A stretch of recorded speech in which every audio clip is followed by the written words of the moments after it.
ရှင်လောကရဲ့ထာဝရမင်းသားကြီးဂျကြီးချမ်းကအခုဆိုရင်အသက်82နှစ်အရွယ်မှာတော့ပရိသတ်တွေကိုအံ့အားသင့်အောင်ကိုလှုပ်ဆောင်လိုက်ပြန်ပါပြီဒီစကားလေးကတော့2025 17လပိုင်းလောက်မှာထွက်ထားတာပါအခုဆိုရင်အကြည်ပါရှင်းတယ်လဲကြည့်လို့ရပါပြီဒီတစ်ခေါက်မှာတော့ကွာ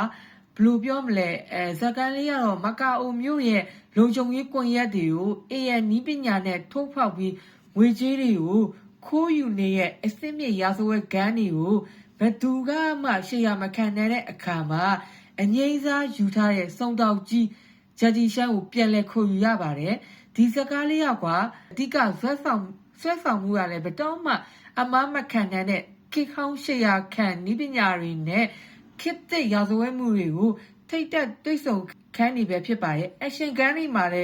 လုံးဝကိုပြပြမိမိမှတ်နေရဂျက်ဂျီရှမ်းဆိုတာနဲ့ပြောစရာမလိုတော့အောင်ကိုပြည့်စုံတဲ့စကားအရမ်းမဲ့တဲ့စကားလည်းဖြစ်ပါတယ်ဒီစကားလေးကိုကြည့်ချင်တယ်ဆိုတော့ကျွန်တော်ရဲ့ Telegram Channel မှာကြည့်လို့ရတယ်လို့ comment မှာလည်းလေးလေးချထားပေးပါမယ်